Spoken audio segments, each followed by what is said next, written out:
The story begins in the bustling heart of Stanford University, a prestigious academic sanctuary nestled in Palo Alto, California. It's the fall of 2022, and the campus is alive with the energy of a new semester. The serene beauty of the Romanesque buildings, sprawling green lawns, and the iconic arches of Main Quad stand in stark contrast to the simmering undercurrents of competition and ambition that define life at Stanford. For Jordan Clark, a 21-year-old junior majoring in psychology, Stanford represents more than just a world-class education. It is a sanctuary from the suffocating constraints of their conservative hometown in Kansas. Jordan, a transgender student, arrived here hoping to live authentically while pursuing their dream of becoming a psychologist. Yet, even in this haven of progressiveness, Jordan moves cautiously, guarding their identity from all but a few close friends. With a quiet determination, they focus on academics, often fading into the background of lecture halls and study groups, observing rather than engaging. Jordan's world is a delicate balancing act. Beneath their composed demeanor lies an undercurrent of fear of judgment, fear of rejection, and, most of all, fear of being defined by their identity rather than their intellect. Stanford is their chance to rewrite the narrative of their life, but this pursuit of excellence comes with its own weighty expectations. Across campus, Professor Ethan Reed is a figure of admiration and intrigue. At 45, Ethan has spent years cultivating his reputation as one of Stanford's most engaging psychology professors. His lectures are a magnet for students, filled with wit and insight, leaving the audience hanging on his every word. Yet, for all his charisma and professional accolades, Ethan harbors a growing emptiness. At home, his marriage to Margaret Reed, a traditional and steadfast partner, has grown cold. The warmth that once defined their relationship has been replaced by a quiet distance. Margaret, ever the dutiful wife, suspects the drift but chooses to suppress her fears in favor of maintaining their image of marital harmony. Unbeknownst to her, Ethan's discontent festers. He longs for excitement, for passion, for a connection that might fill the void in his soul. As the semester unfolds, the lives of Jordan and Ethan intersect in what initially seems like a moment of academic mentorship. During a seminar on the psychology of identity, Jordan submits a paper that catches Ethan's attention. Their insights are profound, laced with personal undertones that Ethan finds both impressive and intriguing. After class, he invites Jordan for coffee at the Daily Grind, a popular cafe just outside campus. Jordan accepts, albeit hesitantly. Sitting across from the esteemed professor in the dimly lit cafe, they feel a mix of pride and unease. Ethan's compliments flow easily, praising their analytical mind and unique perspective. For the first time in months, Jordan feels truly seen, not as an outsider, not as other, but as a brilliant student. The conversation meanders from academic theories to personal musings, each moment drawing them closer. Ethan, captivated by Jordan's quiet intelligence and vulnerability, begins to see them as more than just a student. For Jordan, the encounter stirs something unexpected, a sense of belonging, of connection. As they part ways that evening, neither could have anticipated how profoundly this meeting would alter the course of their lives. Unaware of the storm brewing, Sophia Martinez watches her friend Jordan with growing concern. A fellow psychology major and Jordan's closest confidant, Sophia has always been protective. She recognizes the subtle shifts in Jordan's behavior, the distracted glances, the missed study sessions, the way they seem to retreat further into themselves. Sophia's instincts tell her something is amiss, but every time she tries to pry, Jordan deflects, offering vague reassurances. Meanwhile, Margaret begins to sense Ethan's increasing detachment.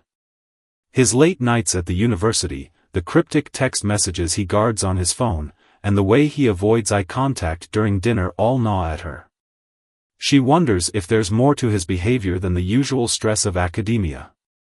But Margaret, ever composed, chooses silence over confrontation, for now. Back at Stanford, Jordan and Ethan's interactions grow increasingly frequent. The professional boundary between them blurs as Ethan seeks out opportunities to spend time with Jordan outside of class.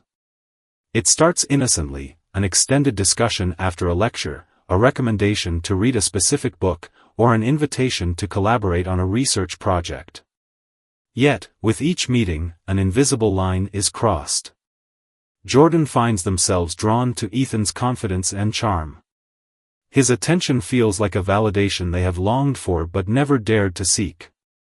Ethan, on the other hand, becomes enthralled by Jordan's uniqueness, their quiet strength, and the way they seem to need him. He rationalizes his actions, convincing himself that he's simply mentoring a promising student, even as his thoughts grow increasingly personal.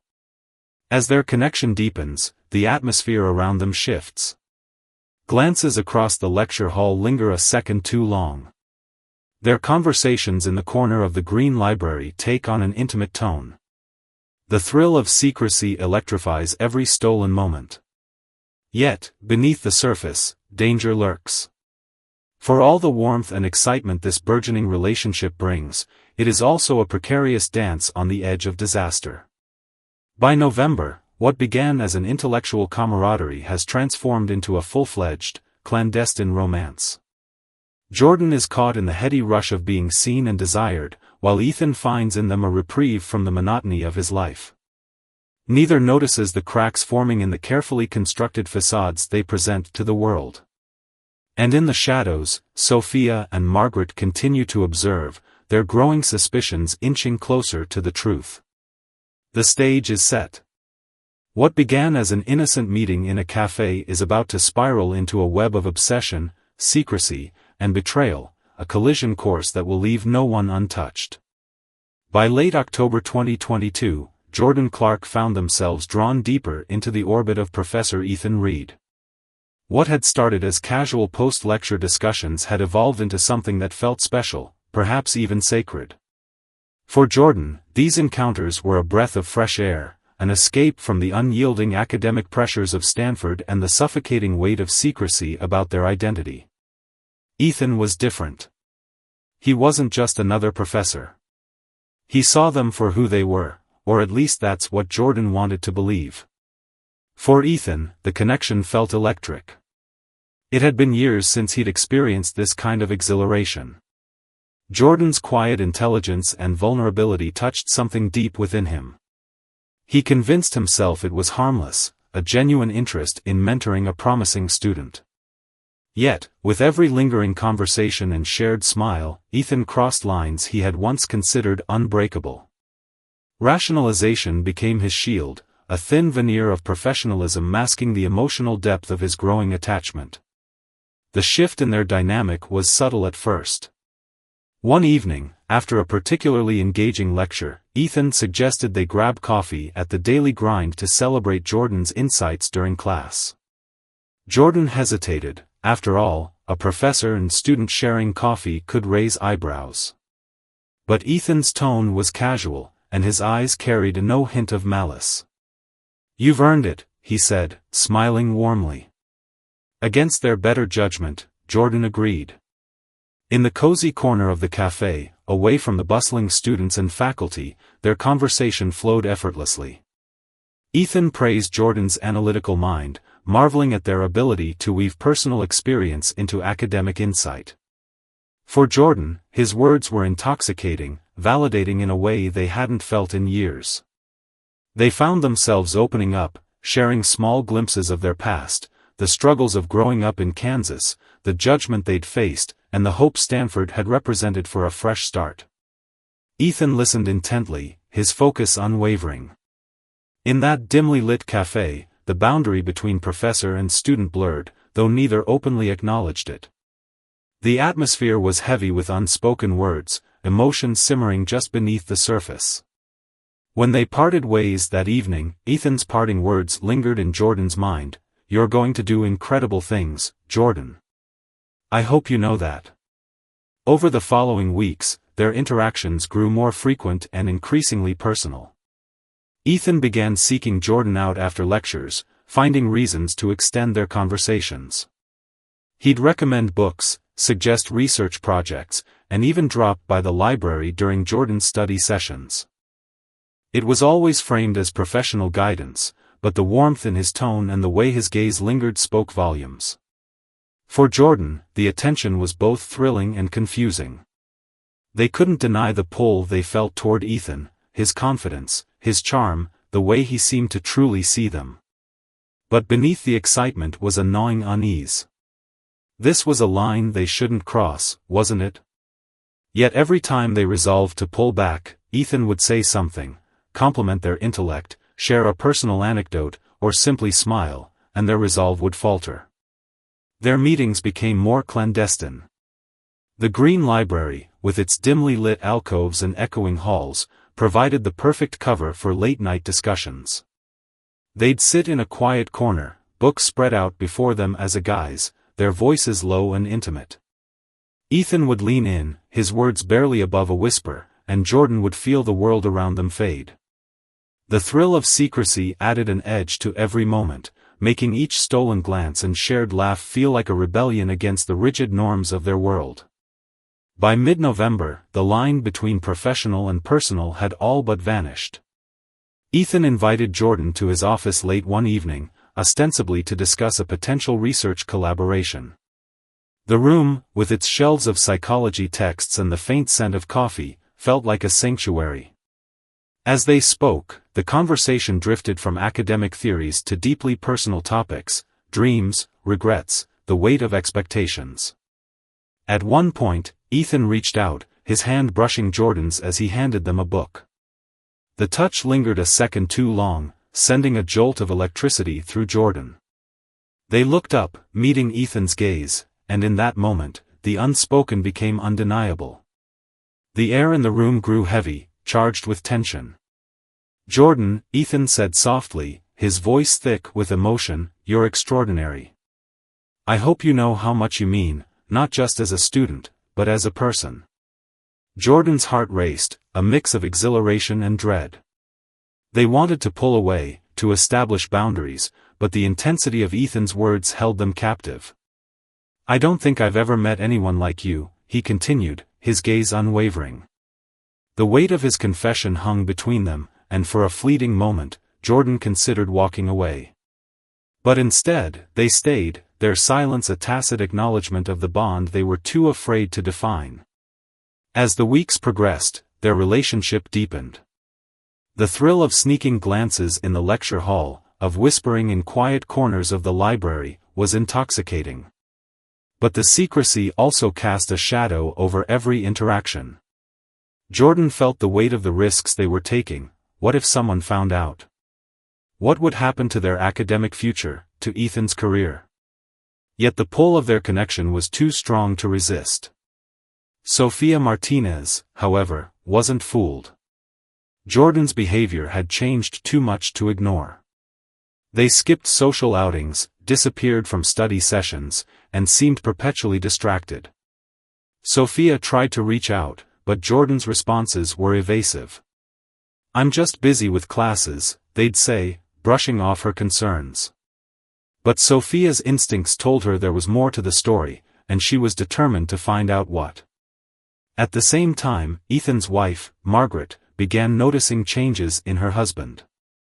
His late nights, his distracted demeanor, the way he guarded his phone, all of it raised alarms.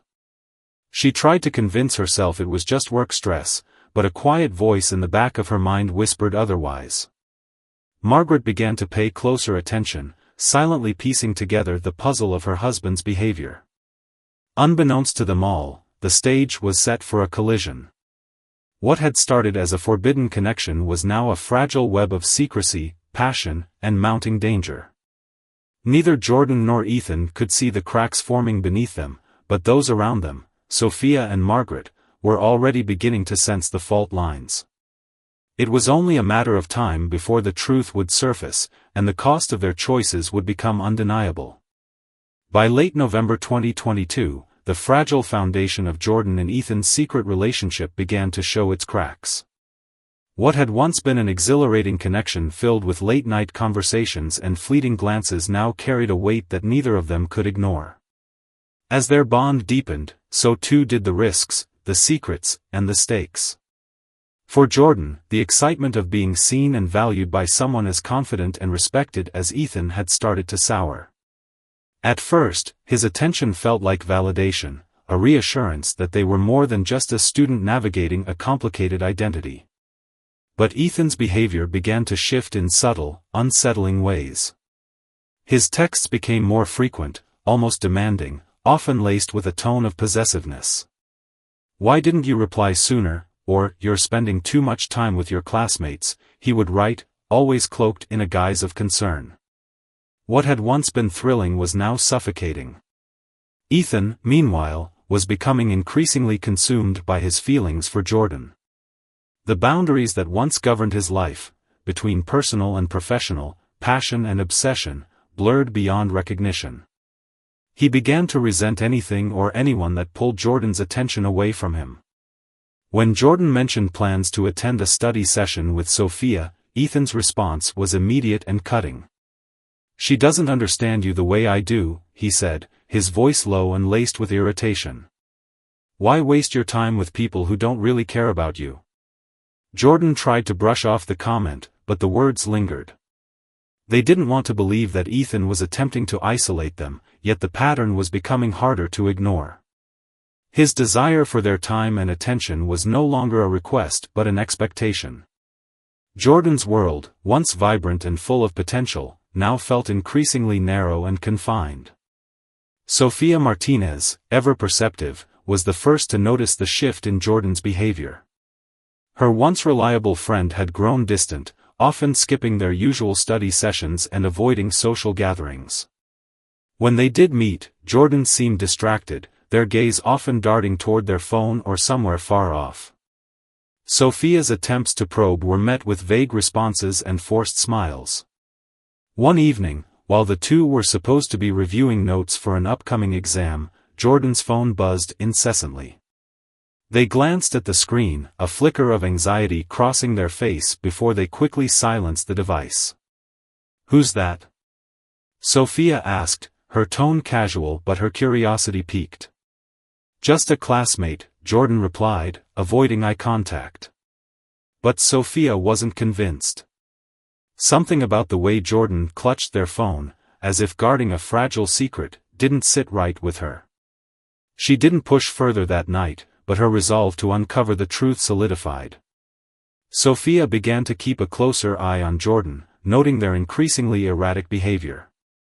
They would disappear for hours, return looking tense and exhausted, and often seemed on edge during conversations. It wasn't just academic stress, Sophia could feel it in her gut. Something deeper was at play.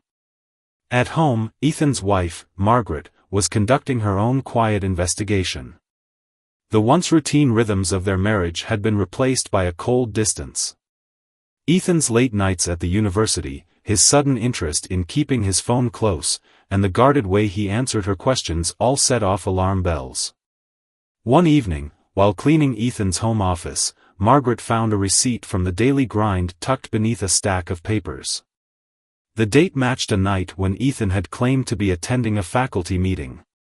Though it wasn't definitive proof of wrongdoing, it added to the growing unease she felt. Margaret began to pay closer attention, noting every discrepancy, every evasive answer, every moment when Ethan seemed lost in thought. Margaret's suspicions deepened and she overheard Ethan on a hushed phone call late one night. His tone was soft, almost tender, a stark contrast to the brusque way he usually spoke with colleagues. When she confronted him about it the next day, Ethan brushed her off. "Work stress," he muttered, refusing to elaborate. But Margaret wasn't so easily placated. She resolved to dig deeper, quietly gathering clues to piece together the truth. For Jordan, the walls of their world felt like they were closing in. Ethan's affection, once a source of comfort, now felt like a chain binding them to something they weren't sure they wanted anymore. The constant need to hide, to lie to friends like Sophia, to avoid the watchful eyes of the university community, it was exhausting. Their grades began to slip, a stark contrast to the dedication that had once defined their academic life.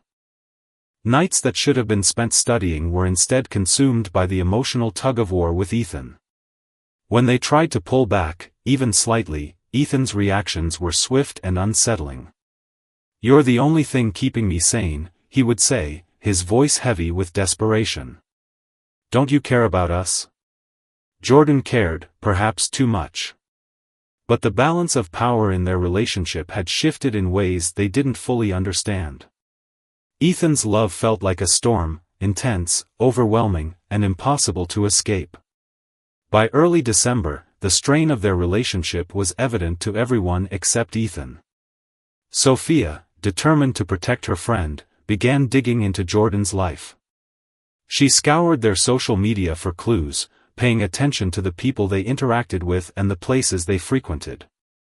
One post, a blurry photo of a stack of psychology books with the caption, "Late Nights," caught her attention. In the corner of the image, barely visible, was the edge of a desk that looked eerily similar to the one in Ethan Reed's office. Sophia's heart sank. She didn't want to jump to conclusions, but the pieces were starting to fit together.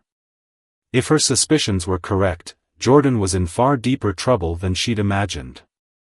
At the same time, Margaret made a bold move. She hired a private investigator to track Ethan's movements.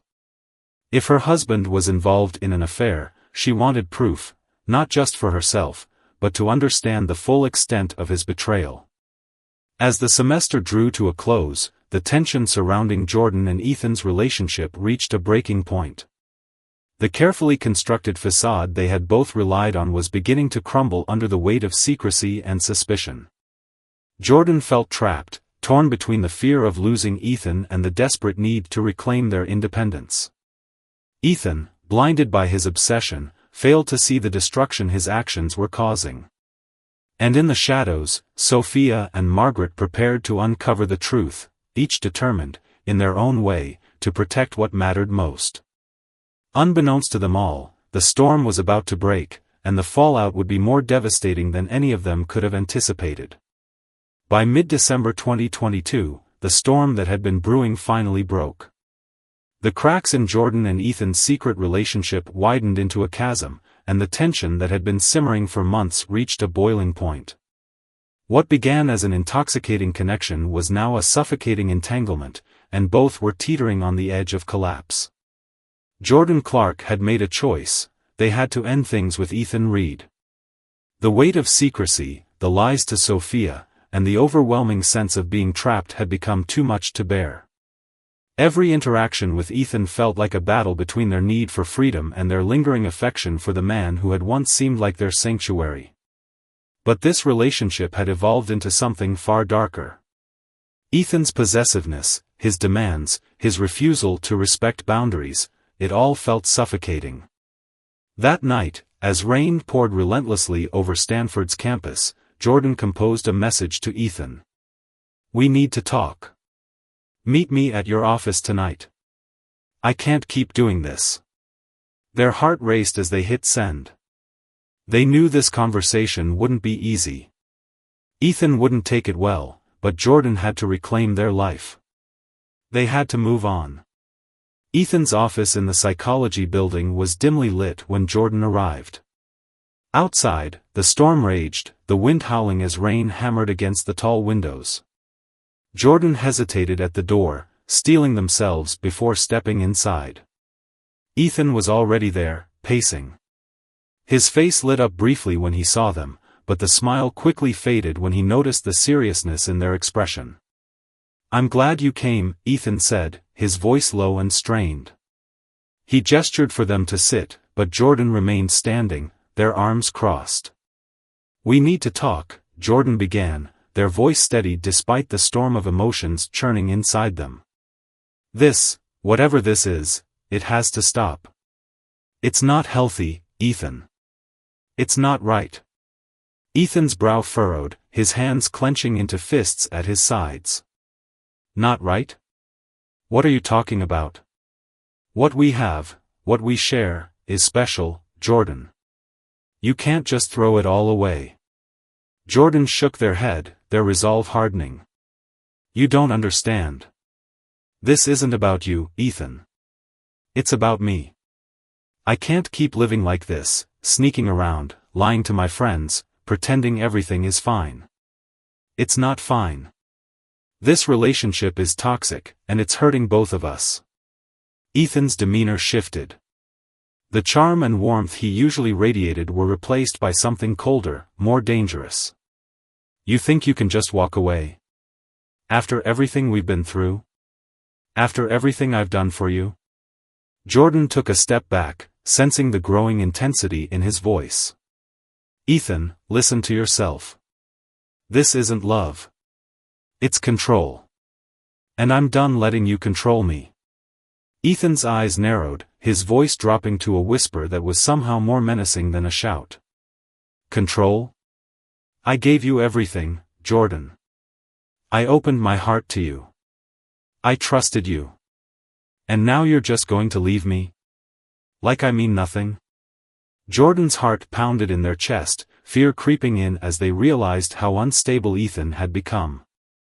I'm sorry, Ethan. I really am. But this has to end. The tension in the room was palpable. The rain outside seemed to echo the turmoil inside, pounding against the windows as if trying to drown out the escalating argument. Ethan took a step closer, his voice shaking with desperation. You're making a mistake, Jordan. You don't know what you're doing. Jordan held their ground, refusing to be intimidated. No, Ethan. The mistake was ever letting this go as far as it did. Ethan snapped. His emotions, suppressed for so long, erupted in a moment of uncontrollable rage. You're not leaving me, he shouted, his voice echoing in the small office as he lunged forward. Jordan instinctively stepped back, their foot catching on the edge of the carpet. Ethan grabbed their arm, not with the intention to harm but to stop them from leaving. However, the sudden movement caused Jordan to stumble, their backs slamming into the heavy oak desk behind them. The corner of the desk caught them sharply in the side, and their heads snapped backward, hitting the edge with a sickening thud. The room fell silent except for the relentless drumming of rain on the windows. Ethan froze, his hands trembling as he stared at Jordan's motionless form on the floor. Jordan, he whispered, his voice cracking with disbelief. He knelt beside them, his hands hovering over their still body, too afraid to touch. Jordan, please wake up. But Jordan didn't move. Their head lay at an unnatural angle, their eyes half closed, unseeing. Panic surged through Ethan as the realization of what had just happened crashed over him like a tidal wave. Unbeknownst to Ethan, Margaret Reed had followed him that evening. Her suspicions about her husband's late nights and secretive behavior had finally reached a breaking point. She parked her car a distance away and had watched as Ethan entered the psychology building.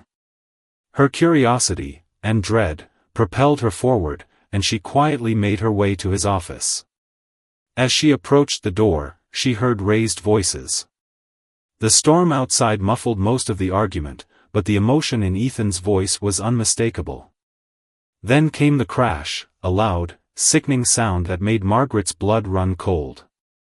She pressed herself against the wall, peering through the crack in the door. What she saw froze her in place. Ethan, kneeling beside a lifeless Jordan, his face a mask of horror and guilt. For a moment, Margaret couldn't move, her mind reeling as the truth she had suspected became undeniable. But as Ethan began to wipe down the desk, frantically muttering to himself, her shock turned to anger. Quietly, she stepped away, her mind racing with what to do next. Inside the office, Ethan's panic gave way to a chilling pragmatism. He couldn't let this ruin him. He had worked too hard, built too much. With shaking hands, he began to rearrange the scene, positioning Jordan's body to make it look like an accident, a slip, a tragic fall. He wiped down the desk and anything else he might have touched, his breath coming in ragged gasps. As he left the office, the storm still raging outside, Ethan didn't notice the figure in the shadows, Margaret watching him, her expression a mixture of heartbreak and fury. She had seen enough. She knew what she had to do. The tragedy was complete, but its ripple effects were just beginning. For Ethan, the nightmare was only starting. For Margaret, the truth she carried would shatter the fragile illusion of her life. And for Sophia, Jordan's absence would raise questions she couldn't ignore. The web of secrecy, obsession, and betrayal was about to unravel, with devastating consequences for them all. The morning after the storm, Stanford's campus woke to grim news. Jordan Clark, a promising psychology student, had died in what was being described as a tragic accident. Official statements were brief, with university administrators urging calm and promising cooperation with law enforcement. The details were sparse, too sparse for those who had known Jordan best. Sophia Martinez sat in stunned disbelief as the news reached her. The word accident felt like a cruel lie. Something in her gut told her this wasn't just an unfortunate fall, and the vague explanations only fueled her suspicions. Jordan had been distant, secretive, and visibly stressed in the weeks leading up to their death. Sophia couldn't shake the feeling that there was more to the story, something dark, something hidden. Meanwhile, in the Reed household, Margaret was dealing with her own whirlwind of emotions. The night before, she had watched her husband leave the psychology building, his face pale, his movements frantic. She knew what he had done, or at least enough to be certain that Jordan's death wasn't an accident. Margaret's hands trembled as she scrolled through news articles on her phone, each headline cementing her resolve. Ethan had crossed an unforgivable line, and she couldn't stand by and let him escape accountability. Sophia's suspicions didn't remain quiet for long. She approached the campus police, her voice shaking but firm. Jordan wouldn't just fall and die like that, she insisted to the officer taking her statement.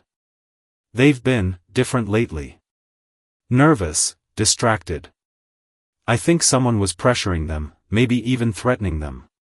The officer, initially dismissive, raised an eyebrow when Sophia mentioned Professor Ethan Reed. They've been spending a lot of time together, she added, her tone sharpening. And not in a normal student-professor way. Something's off about it. Sophia left the station frustrated but determined. If the police weren't going to dig deeper, she would. She began combing through Jordan's social media, looking for clues. A few posts from weeks prior stood out, photos of stacks of books, captions about late nights and intense study sessions, but nothing overt. It wasn't until she stumbled upon an old photo in Jordan's phone gallery, taken in a lecture hall, that her heart stopped. Ethan's face was unmistakable in the background, his eyes fixed on Jordan with an intensity that sent chills down her spine. Determined to find answers, Sophia began speaking with Jordan's classmates, piecing together fragments of conversations. Slowly, a pattern emerged. Jordan had been seen leaving Ethan's office late at night on multiple occasions.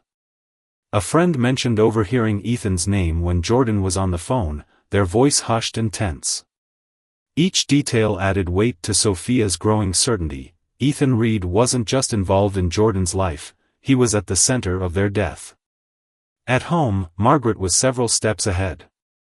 She had hired a private investigator weeks earlier, and now their findings were pouring in. Phone records revealed dozens of late-night calls and text exchanges between Ethan and Jordan. Surveillance footage from a cafe near campus showed them together, sitting too close for a purely professional relationship. It wasn't the proof of murder, but it was enough to confirm the affair. Margaret stared at the evidence spread across her dining room table, her heart a mix of rage and heartbreak. This wasn't just about infidelity, it was about power, manipulation, and the destruction of a young life. She knew what she had to do.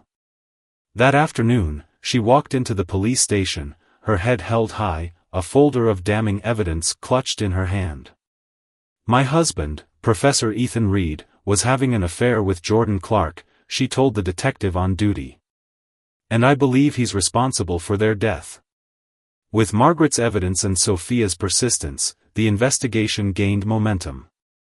Detectives began re-examining the timeline of Jordan's death, pulling security footage from the psychology building and conducting interviews with faculty and students. It didn't take long for the pieces to fall into place. Surveillance footage showed Jordan entering Ethan's office the night of the storm, but they never left. Instead, a nervous-looking Ethan was caught on camera leaving hours later, his demeanor erratic. Further evidence emerged in the form of text messages recovered from Jordan's phone. The exchanges revealed a relationship that had become increasingly tense, with Jordan expressing a desire to end things and Ethan pleading for another chance. The messages painted a picture of obsession, desperation, and control. When detectives arrived at Ethan's home, he tried to maintain his composure. "This is absurd," he said, shaking his head as they presented the evidence. "Jordan was my student. Yes, I cared about them, but I had nothing to do with their death." But as the detectives pressed further, Ethan's calm exterior began to crack. When they showed him the footage from the psychology building, his hands trembled. When they read aloud the text messages, his breathing grew labored. And when they revealed Margaret's testimony, his face turned ashen. "You don't understand," he finally stammered, his voice hoarse. "It was an accident. I didn't mean for any of this to happen." The confession was enough to arrest him on charges of involuntary manslaughter. As he was led away in handcuffs, Margaret watched from the doorway, her expression unreadable. For years, she had stood by him, excused his flaws, and believed in his potential. But now, all she could feel was a hollow sense of finality. As news of Ethan's arrest spread, the Stanford community was thrown into turmoil. Students and faculty alike were shocked that a respected professor could be involved in such a scandal. Vigils were held for Jordan, their friends and classmates mourning not just the loss of a bright mind, but the injustice of how their life had ended. Sophia, though heartbroken, felt a measure of relief. She had fought for her friend's truth, and now, justice seemed within reach. Yet, she couldn't shake the guilt of not seeing the signs sooner. "I should have done more," she told herself. "I should have stopped this before it got so far." Margaret, too, grappled with guilt. She had loved Ethan once, had believed in the life they had built together. But now, as she stood amid the ruins of their marriage, she resolved to make something meaningful from the wreckage. She decided to share her story, hoping to shed light on the dangers of power imbalances and the importance of accountability. The investigation revealed the full extent of Ethan's manipulation and obsession. Jordan's death, though labeled accidental in the legal sense, was a direct result of his refusal to let go. The power dynamic that had defined their relationship, professor and student, older man and younger individual, became a symbol of the systemic issues that plagued academic institutions. With the truth laid bare, the stage was set for the fallout. Ethan's trial loomed on the horizon, promising to bring closure to some while reopening wounds for others. And in the wake of the tragedy, the lives of those left behind would never be the same. The aftermath of Ethan Reed's arrest sent shockwaves through Stanford University, shattering the carefully maintained facade of an esteemed professor and exposing the grim reality behind Jordan Clark's tragic death. What had once been a whispered secret now unfolded into a scandal that consumed the campus, leaving no one untouched by its fallout. Ethan's public image crumbled almost overnight. The once respected psychology professor, known for his charisma and brilliance, became a pariah. His face splashed across headlines with words like affair, power imbalance, and manslaughter attached, turned him into the embodiment of betrayal and disgrace. In the days following his arrest, Ethan struggled to reconcile with the reality of his situation. Confined to a cold, sterile holding cell, he replayed the events of that stormy December night over and over in his mind. He clung to the narrative of an accident, desperately trying to justify his actions to himself, but the weight of guilt and despair grew heavier with each passing day. During his initial hearing, Ethan appeared visibly shaken, his suit wrinkled and his eyes hollow. The courtroom buzzed with whispers as the charges were read aloud: involuntary manslaughter, stemming from the confrontation that led to Jordan's death. His lawyers' pleas for leniency were drowned out by the overwhelming evidence, the surveillance footage, the text messages, and, most damning of all, the testimony of his wife, Margaret. Margaret Reed stood at the center of the courtroom, her presence commanding and her voice unwavering. She recounted the events she had witnessed that night, the frantic way Ethan had left his office, the storm raging outside, and the dread that had gripped her heart as she pieced together the truth. Margaret described the moment she discovered the affair, the betrayal she felt not just as a wife but as a human being horrified by the abuse of power. "It wasn't just an affair," she said, her voice steady despite the tears pooling in her eyes. "It was a betrayal of trust, of morality, and of the responsibility that comes with holding authority over someone vulnerable. Jordan deserved better. They deserved to feel safe." Her testimony, paired with the evidence she had provided to law enforcement, painted a damning picture of Ethan's manipulation and obsession. Margaret's courage in speaking out earned her the respect of many, though it came at great personal cost. She filed for divorce shortly after Ethan's arrest, severing the final ties to the life they had built together. For Sofia Martinez, the trial was a bitter mix of relief and grief. She had fought tirelessly to bring the truth to light, but the weight of losing Jordan still hung heavily on her heart. Sitting in the courtroom, she listened as the prosecution outlined Ethan's escalating control over Jordan, the obsessive texts, and the damning sequence of events leading to their death. Sofia's turn to testify came with its own challenges. She recounted her suspicions, her attempts to intervene, and the guilt that had plagued her since Jordan's death. "I should have pushed harder," she admitted, her voice trembling. "But I'm here now because Jordan can't be. They trusted me, and I won't let their story be forgotten." Her words resonated deeply with those present, particularly members of the LGBTQ+ community who had come to support Jordan's legacy. Sofia became a symbol of resilience, a reminder that even in the face of tragedy, there was power in seeking justice. As the trial progressed, Stanford University faced its own reckoning. The administration came under fire for its failure to recognize or address the warning signs in Ethan and Jordan's relationship. Protests erupted on campus, with students demanding greater protections for vulnerable individuals and stricter policies against abuses of power.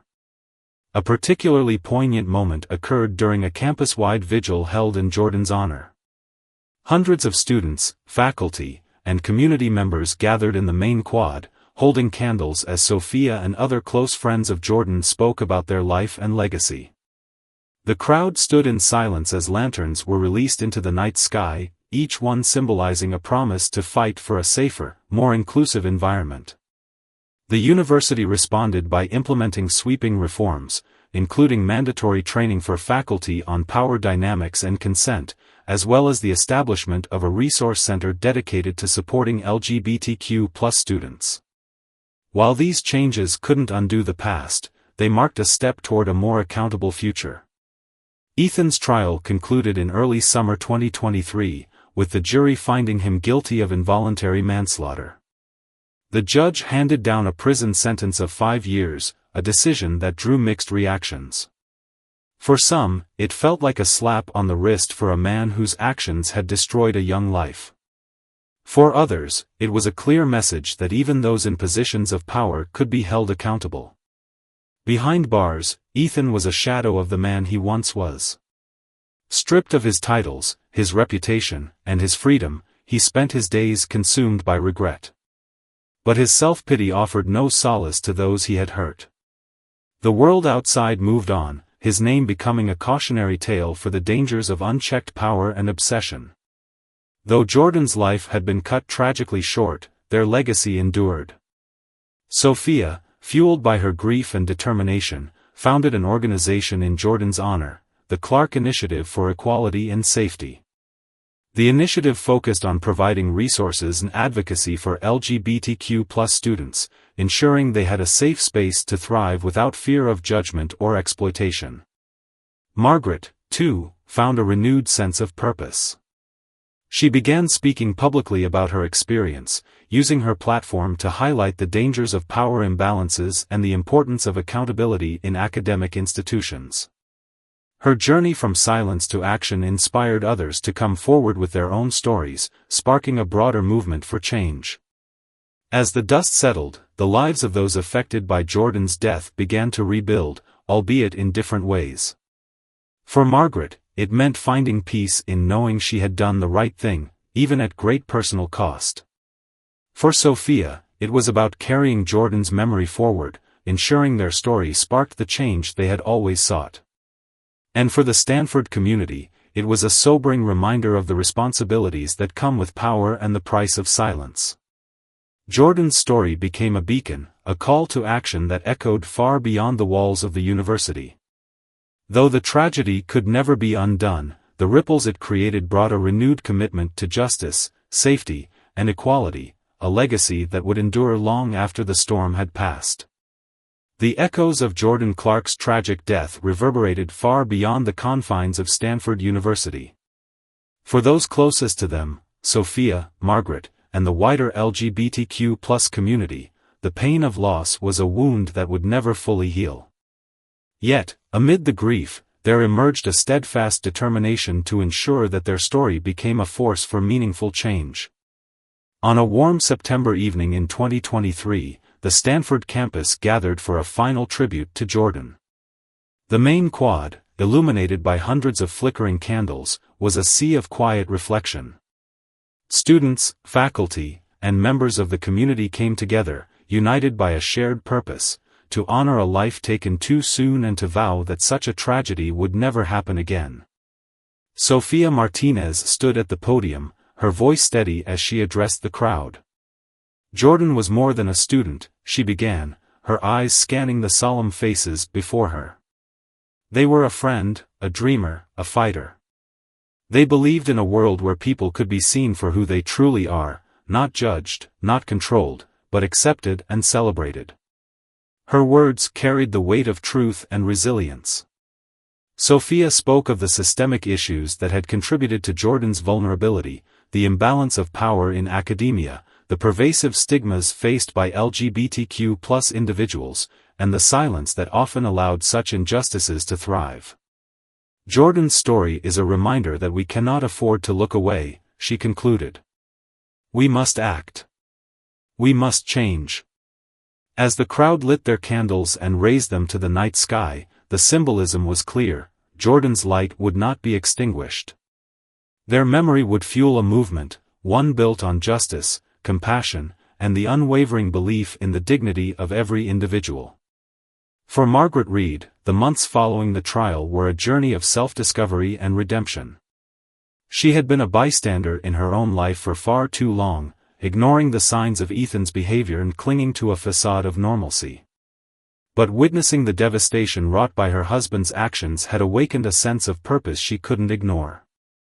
Margaret began speaking at universities and community events, sharing her story with unflinching honesty. It's easy to believe that silence protects us, she would tell her audience. But silence only allows harm to fester. We have to speak out, even when it's hard, even when it costs us. Her advocacy work extended to supporting policies that addressed power imbalances in academic settings, including mandatory training for faculty and stricter oversight of student-professor relationships. For Margaret, these actions were more than just a way to honor Jordan. They were a way to reclaim her own voice and ensure that no one else would suffer in silence. Sophia channeled her grief into action, founding the Clark Initiative for Equality and Safety with the help of other students and activists. The initiative provided counseling, legal aid, and advocacy resources for LGBTQ+ students, empowering them to navigate the challenges of academic life with confidence and support. The initiative's flagship program, Jordan's Light, focused on creating safe spaces on campuses where students could seek help without fear of judgment or retaliation. Sophia's vision extended beyond Stanford, as universities across the country began adopting similar measures to protect vulnerable communities. In her speeches, Sophia often invoked Jordan's courage and resilience. Jordan wanted to change the world, she would say. And now, through all of us, they will. Stanford University itself became a symbol of transformation. Under pressure from students, faculty, and public scrutiny, the administration implemented sweeping reforms. These included comprehensive training programs on power dynamics, anonymous reporting systems for misconduct, and the establishment of an independent oversight body to handle cases of abuse and harassment. The changes, while overdue, signaled a shift in the culture of academia, a recognition that power must come with accountability, and that every student deserves to learn and grow in a safe environment. Jordan's name became a rallying cry for change, their story a powerful reminder of the cost of silence and the strength of collective action. Across the nation, their legacy inspired conversations, policies, and movements aimed at dismantling the very structures that had allowed their tragedy to occur. As time passed, the wounds left by Jordan's death began to heal, though the scars remained. For Sophia, Margaret, and the countless others who had been touched by their story, the memory of Jordan was a beacon, a reminder of the work that still needed to be done. Jordan's life, though tragically cut short, had sparked a fire that could not be extinguished. Their light continued to shine through the lives they had touched, the changes they had inspired, and the legacy they had left behind. What about you? What did you think of Jordan's story? How do you feel about the power dynamics between professors and students? What can we do as a society to create safer spaces for vulnerable communities? We'd love to hear your thoughts. Share your ideas, feelings, or personal experiences in the comments below. Your voice matters, and together, we can make a difference.